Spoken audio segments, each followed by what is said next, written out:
Gelsin. Hadi gelin bakın. İstersen oradan, buradan. Şuradan o yol. El sallayın el.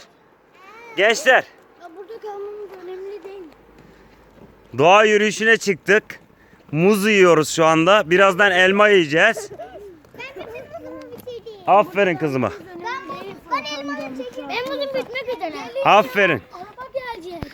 Yola dikkat edelim. Bazen burada çok araba yok ama bazen araba çıkabilir, tamam? Yola girmeyecektik, gelin. Yola girmeyecektik. Bak Berat doğru söylüyor. Kenardan yürüyeceğiz. Aferin size bakalım. Benim kılıcım var. Tamam hadi devam et bakalım.